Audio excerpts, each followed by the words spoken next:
let me tell you a concept of labor turnover. So what is labor turnover? The movement of labor force in an organization.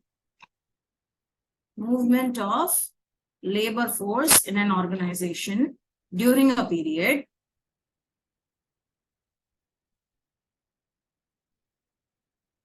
is what you call as labor turnover. Okay, wow. So, or organization வந்து நிறைய பேரு அந்த organization எனக்கு set ஆகாதுன்னு விட்டுட்டு போனாங்க அப்படின்னா the organization is not doing good. The organization is not the right place for the employee.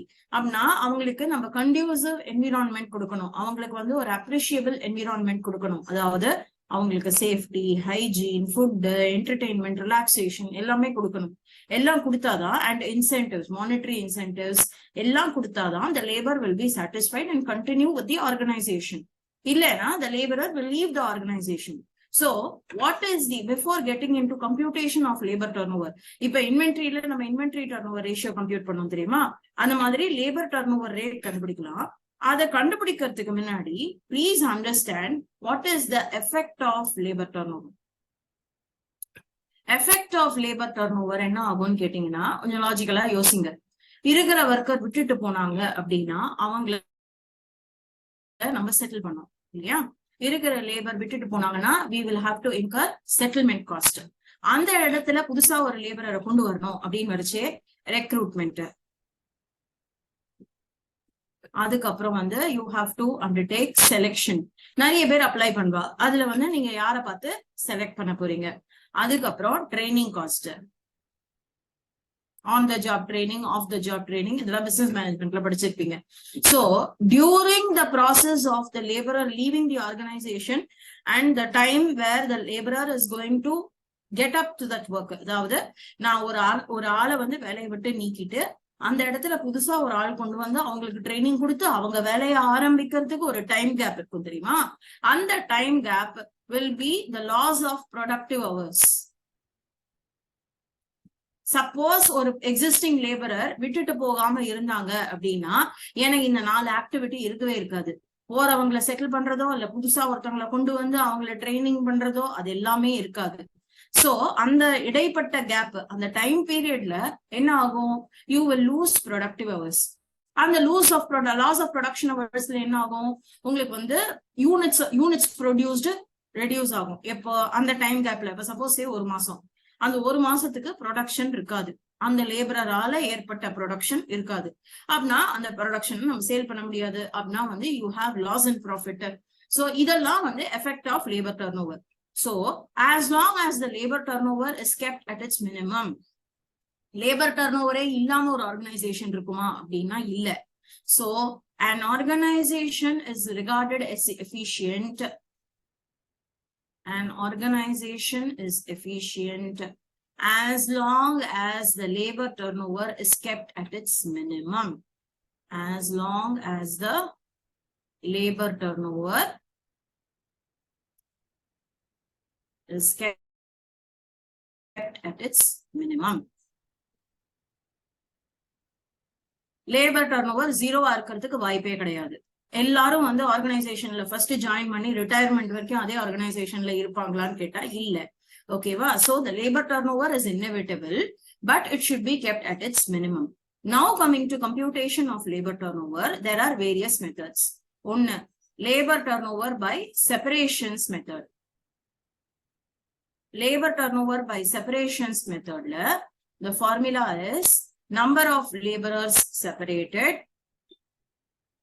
number of laborers separated divide by average number of workers into 100. எல்லாமே percentages நம்ம இங்க காட்ட போறோம்.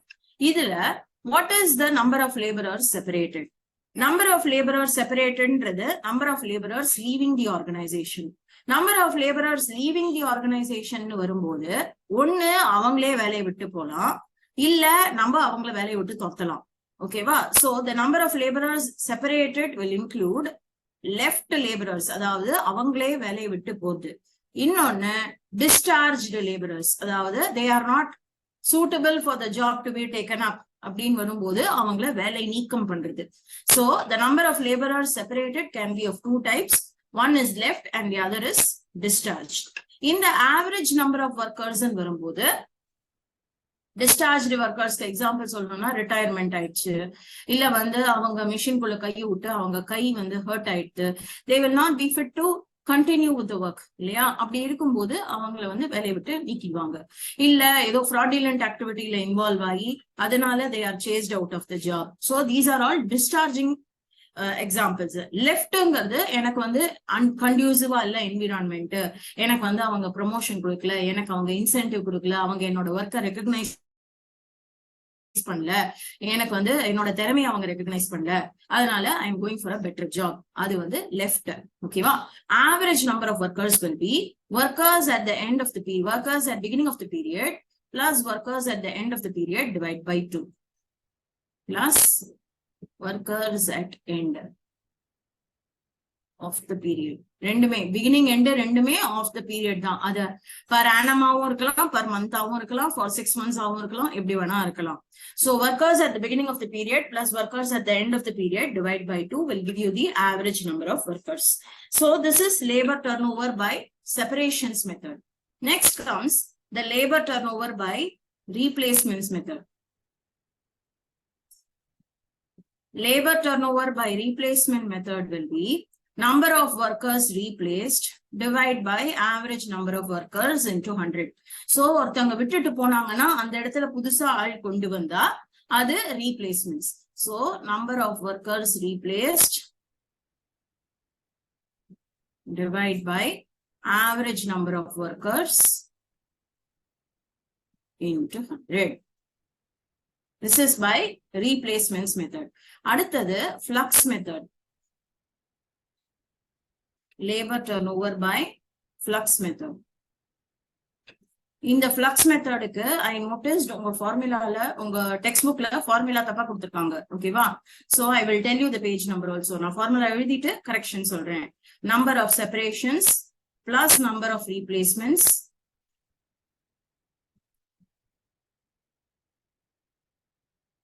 divide by average number of workers into 100.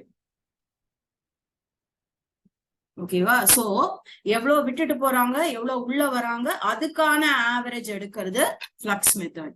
Last method will be the labour turnover by accessions method. Accessions மெத்தட்னு சொல்லுவாங்க, additions மெத்தட்னு சொல்லுவாங்க. Labour turnover by accessions method or additions method.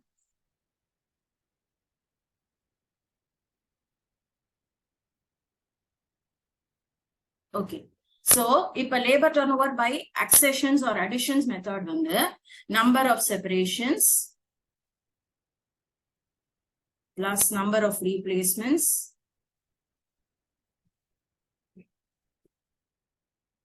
plus number of new additions due to expansion, number of new additions due to expansion divide by average number of workers into 100. Denominator la average number of workers will remain constant. எல்லா இதுலயுமே கீழே denominator, any method denominator la average number of workers இருக்கும். Any method you have to multiply by 100 to represent it as a percentage. இப்ப number of separations, number of replacements தெரியும். விட்டுட்டு போனவங்க separations, திருப்பி அவங்க இடத்துல புதுசா ஆள் கொண்டு வந்தா அது replacement. What is this new additions due to expansion? So உங்களுக்கு சும்மா நியூமெரிக்கலா ஒரு எக்ஸாம்பிள் சொல்றேன். Say suppose separation of workers say suppose 250 workers, 250 workers are leaving the organization. Okay va? Say new additions